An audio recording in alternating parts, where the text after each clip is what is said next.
That's the night that I decided that I'm gonna sell the shops. And of course I was feeling lonely, I was feeling sad. That's when that question triggered, well, what's my purpose? What do I actually want to do? And that's when ONA business plan was born on a napkin. What do you want to know? If you invest everything you have into that little business, no matter how connected you are with the business and or how connected you are with the people around in that business, you have to make it work. You have no choice.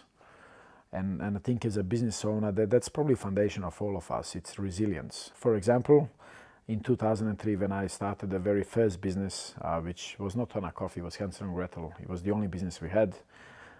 There was my wife, myself, my brother, and his wife. We had 2 mortgages. The only job we had is that. So if that business is not working, we have no house. And so you have to make it work. No matter how much you like it, you don't like it, how you connected with it, you need to find a way. And for first several years, being the owner of that business, you know, we hardly breaking even, we hardly making our own salary. You know, how do we say, well, I'm gonna start making cakes. I never knew how to make cakes. I don't like making cakes. I never enjoyed making them. But if I'm gonna buy a cake for $20 and sell it for 40 or 50, well, if I can make this cake myself and it costs me $10, I have now a little bit more better profit margin so I can survive. So during the day we were working in a coffee shop, and then on the evening I was making cakes.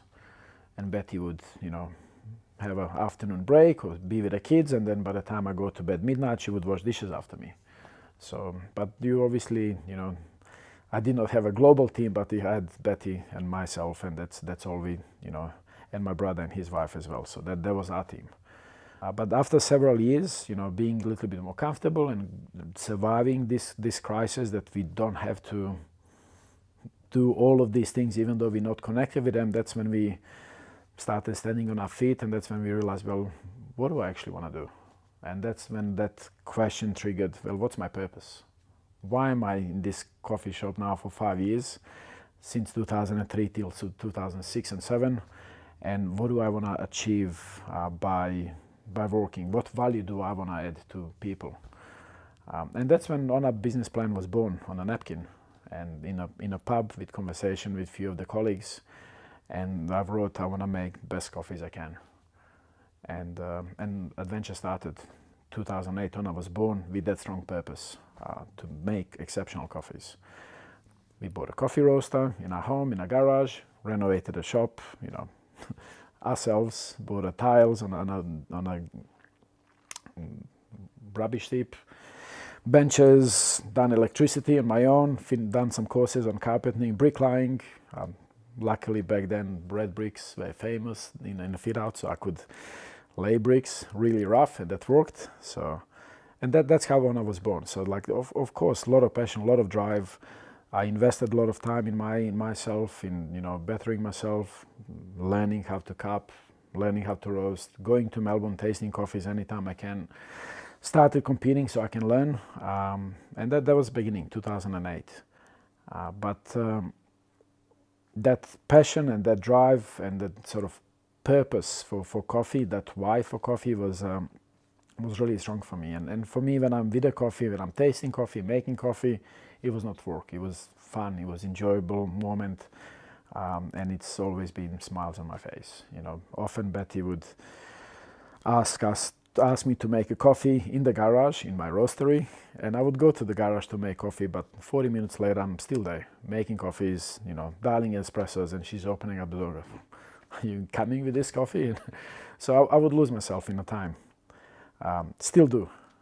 And because I have been investing so much in myself, I wanted to give this knowledge to our team. And luckily, when we had our first small official roastery, not in a garage anymore, I managed to organize the very first cupping session in Canberra. That was 2011. And invited everyone. I've also invited, at the time, the guy, a young man, that did not work for ONA Coffee back then, but I could see that he was really passionate about the coffee, and he was always, you know, enjoying having conversation with me. So his name is Sam Cora. So at the time he did not work with us, So we've done this big cupping session where everyone arrived, hundreds and hundreds of cups all over the little roastery. And 20 to 30 minutes later in a cupping session, like most of our ONA Coffee employees that worked with us back then, they were not really interested to taste these coffees. So why are we doing this? You can just tell us the tasting notes of these coffees and we can tell this to customers and that's it. Like, I'd rather be at home and drink beer, watch footy or whatever. So halfway through the cupping, they started leaving one by one. And of course I was feeling lonely, I was feeling sad because I had this strong purpose for the coffees and for the love of the coffee and to make them better, but at that time it seems like I'm the only one. But then I looked on the corner on the right hand side, and Sam was there still, and he's enjoying these coffees. He's cupping them, he's smiling, he's finding the opportunity to talk to me, to ask me a million questions. So as everyone left, Sam and myself stayed behind. He helped me clean up all of these cups. And I remember closing the door, and on one side I'm like thinking, wow, what am I gonna do? Like, this is heartbreaking. They don't care about my purpose or about ONA purpose. But on the other side, I'm looking at the Sam, and the man is just smiling, and he keeps talking how amazing it was, and he had the best night ever. Can we do this again? And as I closed the roastery, that's the night that I decided that I'm gonna sell the shops that we have, and look for people like Sam to join us and to actually choose the people that have the similar passion, similar drive. So this is when I came up with that formula 60-40. We want to choose 60% of people that have similar values like us, and 40% is expertise. So it's important that when we're hiring people, that we're hiring someone that know their job, but more importantly, we hire someone that's connected with a vision. And it's really important that it starts with us, that we actually can communicate this vision with the clarity, rather than just do the job interview and ask a million questions and without really us talking who we are and having a conversations, rather than job interview. So I still don't like job interviews. I think it's hit and miss if we lay it down as a job interview. But if we can have conversation with someone and we try to talk about our values, we try to have them to talk about their values, and we can see if we have a connection. That's I think a lot more meaningful conversation to see if someone should be jumping on board or jumping on a bus, as I call it.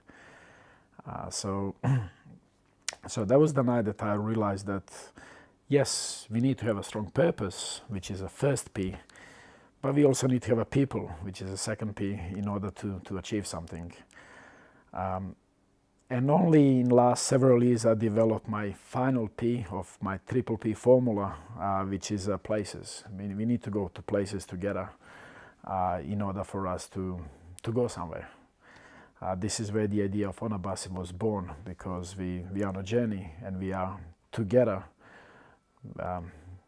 going places, and so we can go to our destination, which is a purpose.